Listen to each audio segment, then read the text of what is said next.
this time. We've had a lot of girls, so let's go for Alan, shall we? Yep.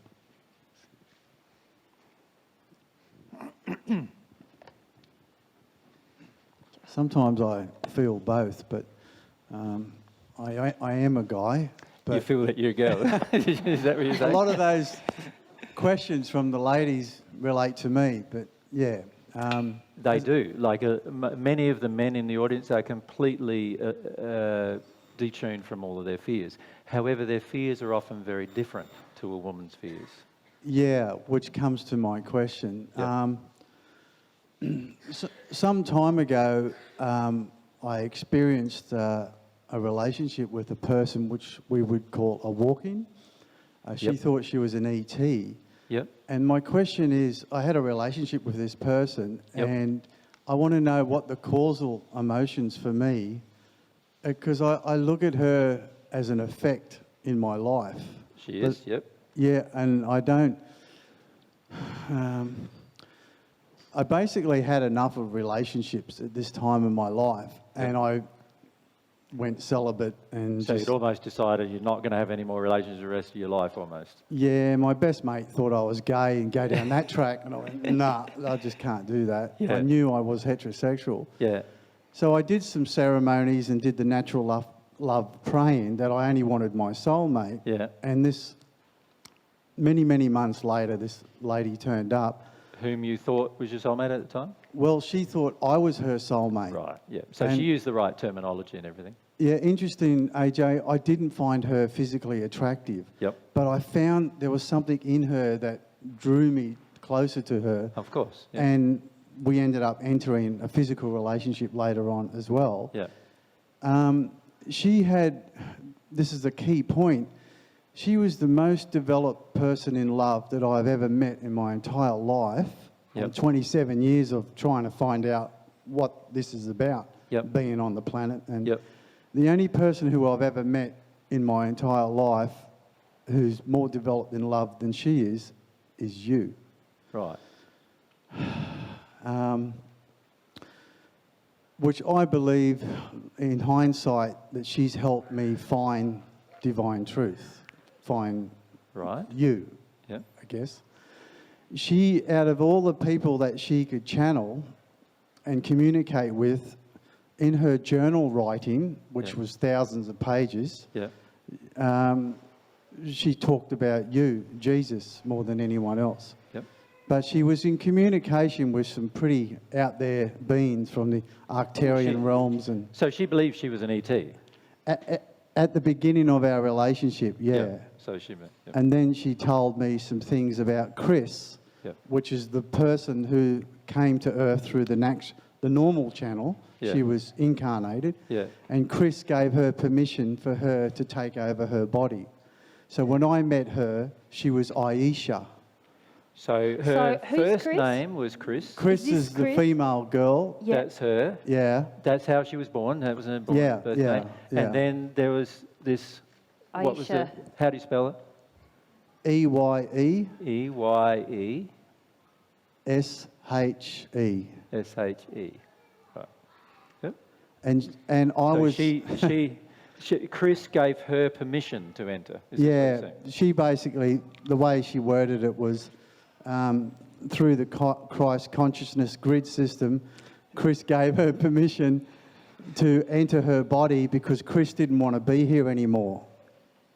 When I met her, she was all Aisha. I didn't know anything about Chris. Of course. And it was 6 years after the transference happened when I met her. Right. And did you ever find out during your relationship anything to do with Chris?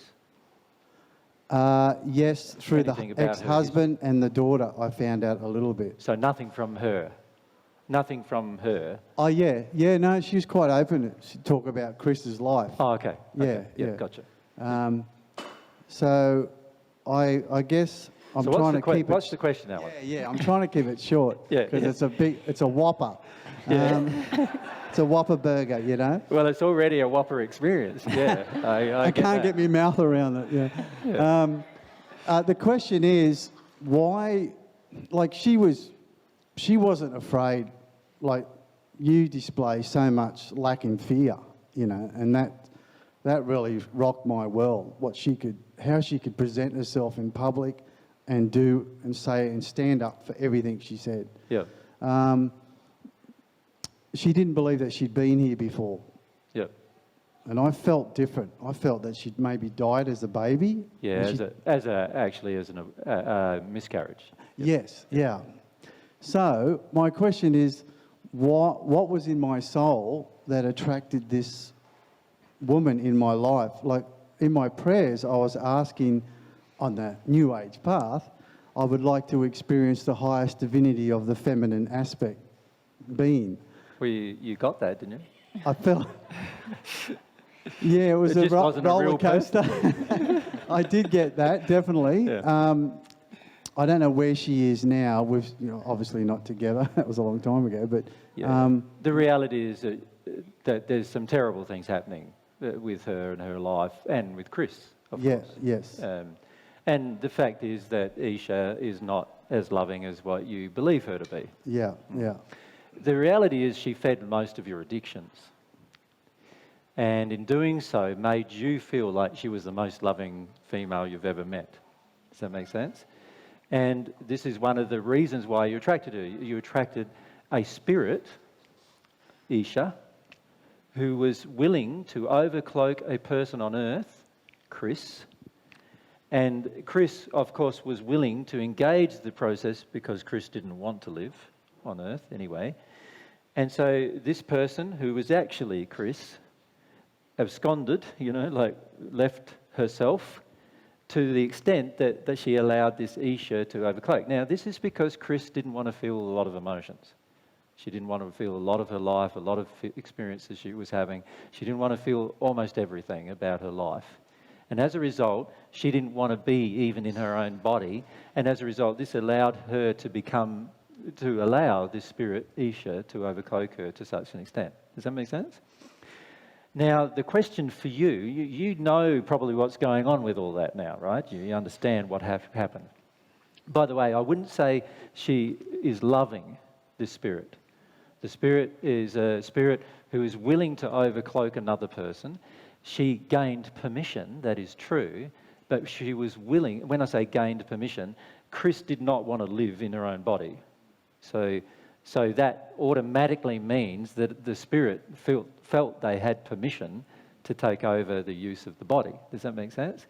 But a spirit in a good space of love would never choose to do such a thing, right? They'd want to help the person know why they don't want to live in their body. Yeah, that's right. So they'd never choose to do such things. So Isha was not in a good space of love. However, she was perfectly happy. She would have heard your prayer, in fact, and she would have been perfectly happy to support every one of your addictions, which would have made you feel like pretty good in that moment, right? Yeah. And even though you weren't physically attracted, eventually you even entered a sexual relationship based on all the other things that you felt. Yes. Right? And this is where your issues get highlighted here. So your issues are, what was she doing that made you feel she was the highest of female divinity that you've ever met? Yes. What did she do to make you feel that way? So you remember? Well, she made me feel special. Special, yeah. She believed that I was very open as a man. I was quite open to learning new truths So she honoured your character? Yeah. Yeah. Okay. What did she do? She believed that I was grounding her because she hadn't experienced an earthbound body before, and that by using the Kundalini experience and the sexual practice, that I was grounding her, and in exchange she was teaching me unconditional love. Wow. I know it's out there. I'm just telling you the beginning of the relationship. No, it's not out there. No. Just hear what you said. Yeah. It's not that it's out there. This is exactly what was happening. Yeah. However, can you see her version of unconditional love was a bartering system with you? Because you had to give You still her don't something. see that. She was saying, you're doing this for me, Alan, so I'm going to do that for you. That's barter, That's isn't a it? barter. Yeah, when I look That's back not at it, unconditional love. through the process, she didn't feel that I was her soulmate. And I felt the same, but I didn't know what the journey was about. You know, it Yeah, was just, yeah. And you'd been fed a whole heap of natural love stuff and Before whole that, heap of yeah. New Age things. Yeah. Who knows after all of that what you believe, hey? A lot of times. So you just go along with the experience a lot of times. Yeah, there's many things I could say, but it's Yeah. yeah. So what else did you feel? So you felt you were doing her a service? So you... Well, I don't mean that in a rude way, like a sexual service. I mean, you felt you were doing her a favour. Well, even more than that, she was saying, Alan, you're special. You are doing these amazing things. oh, she never actually said it in words. No. No. I just felt because a prayer had been answered that I felt special feelings about me. Yeah. You were doing a woman a favour, basically. Yeah, that's what she was telling you. But implicit in that was also the fact that she was in a higher condition than you, and you accepted that. You accepted that she was in a higher condition than you. By how she displayed herself with other people. Yeah. Didn't she say to you, I'm actually giving you the gift of unconditional love? Yeah, later on in the relationship, she wanted to know why we came together. She felt that it was always a purpose, and that was what she felt it was. She didn't feel that she was here to actually serve people. She felt she was here to serve Mother Earth, and that. But, yeah. I suppose in everything that you're saying, you and she accepted that she was in a higher condition of love than you. Oh, definitely, yes. Yeah. Yeah. So that's part Definitely. of what's going on in this So, relationship. Yes. so you thought, you thought and felt, and that the woman was better than you. Yes, more evolved in knowledge and love. Yeah. Evolved. Yep.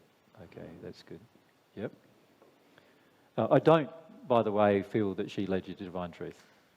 Okay. I must say that. However, there were a lot of things happening here that were about your addictions and a codependency based on addictions, Yeah. which you have since also engaged with other relationships. Yes. Right? It's the same kind of things, actually. Yep. All right. So this is telling you the feelings that you have that you don't want to feel. The fact is that you want to feel special from a woman, but you don't. The fact is that you want a woman to honour your character, but you don't feel they do. That most women you don't feel do that. Right? You feel that you're a good man doing the woman a service of some kind of favour. Right? You think that's a good thing. That you have a special role. You need to do that. in An fact. exchange of something. Yeah, you need to do that. And you also have this thought quite frequently that any person that you choose to be with is in a better condition than you are. And as a result, you are quite easily led by women. A woman can tell you something and you feel like you have to consider it. If a man tells you something, you go, maybe not. If a woman tells you something, you go, probably true, before you even analyse what's being said. Yeah, I get that. Yeah. I can see one other common factor. Yep. Being chosen. Yep. Being chosen. That's good, You're Mary. not choosing. Yeah. Someone's choosing Someone's you. choosing you. Yeah. And this is that's also good. a common factor in your relationships, even now. Like other Yeah. people choose you. You don't actually make the choice. Yeah, definitely, yes. Okay, so if you have a look at all of these things, these tells you the list of unfelt emotions you actually have that cause this attraction, which I don't feel actually was beneficial for her or you. It just fed your addictions and fed hers. It fed the spirit's addictions and it fed yours. It even fed Chris's addictions, even though Chris wasn't aware so much of what was going on, because all of her addictions are getting fed by the Aisha spirit. Does that make sense? Yeah. So the whole thing was all about feeding addictions. And in fact, most New Age practices are pretty much all about feeding addictions. Pretty much. Yeah, I'm more aware of that now because of your teaching. Yeah. So when we look at all of what's going on, the key for you now is to examine the similarities between this and every other relationship you've ever been in. Because in the end, it is a relationship, even though it was with a spirit who was taking over somebody's body. It's still a relationship, right? Yeah. And it's very similar to every other relationship you've been in. You've wanted these things, and when you've not liked the relationship, it's because you didn't feel one of these things. And When in the- fact, the one reason why you wanted to have no relationships at all was because you didn't believe a woman was capable of feeling many of these things. Yeah, definitely. Right? So again, if we look at from this perspectives here, right? So there was so much fear in you about these issues, there is so much fear in you about these issues, that you'd rather have the addiction met than, have the fear exposed. And you're even willing to do it with a person who you're not attracted to, which is not sexually attracted to, which is very interesting how strong these addictions must be to actually overcome the lack of sexual attraction. So they're so strong in you that they overcome the lack of sexual attraction and you actually engage sexually even though there is a lack of sexual attraction. Yeah. That's how strong these addictions are. And pandering to the female, Yes, yep. I'll get an addiction met here if I pander to them. Exactly. Can I just also, before you go into this, point out, Alan, that a lot of these things you haven't yet even realised that they're an addiction. Still inside of you, there's elements of this relationship You believe they're good. that you feel are good and loving and should be a part of a loving relationship.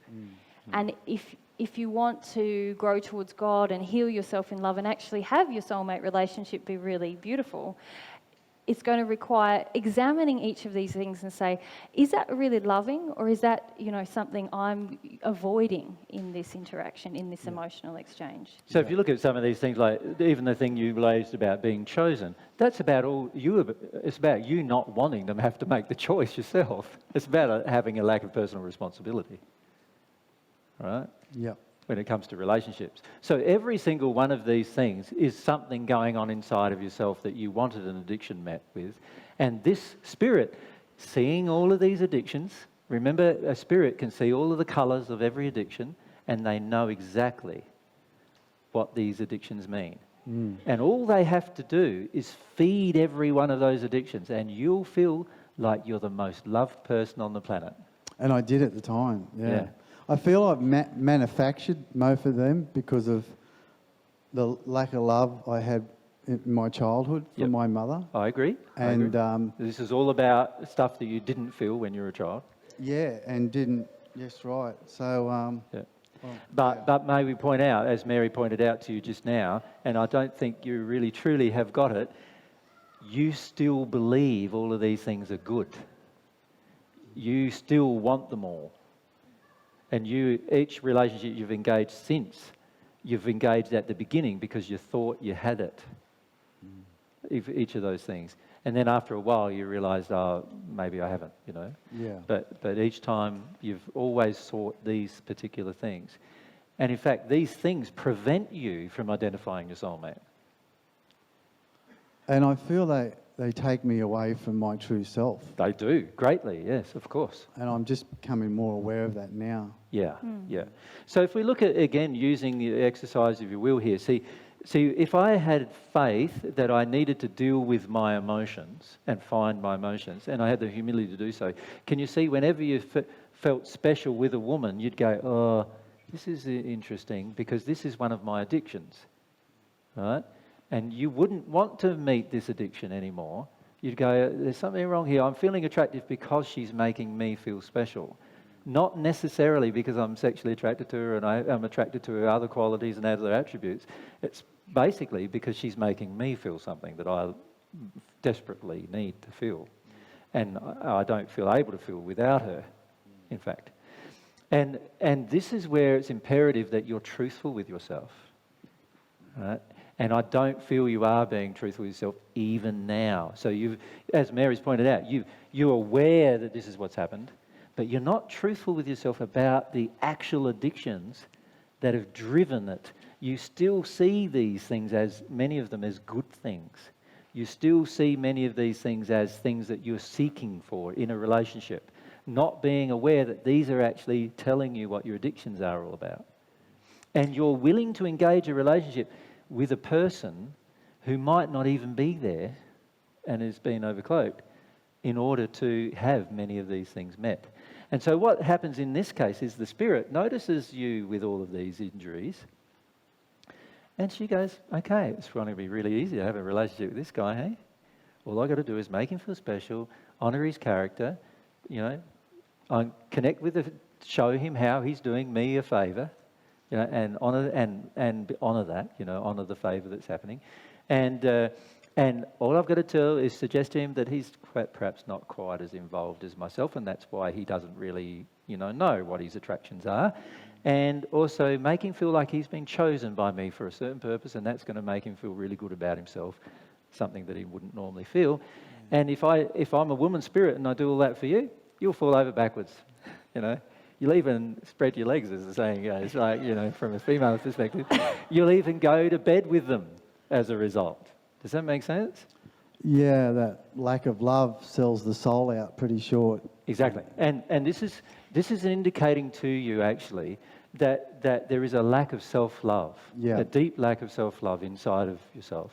That's the main reason. And instead of honouring, being humble to this feeling inside of self, you're using your will to engage relationships in order to have the other person fulfill the lack of self-love. And has this damaged my soul more by Of course. exercising down that path? Of course. Now, when you say damage your soul more, of course, most of the damage has occurred when you were in your childhood years, when all of this damage entered you, right? Now you're making choices and decisions based upon it. Yeah. Right?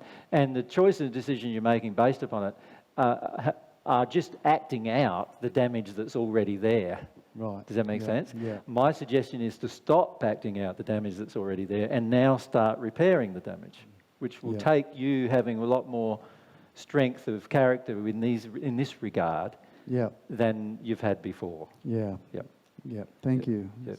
But it's a very interesting example that you brought up, because you can see how spirits can interfere with the entire process so much just to feed our addictions. And we often see that happening, hey, darling?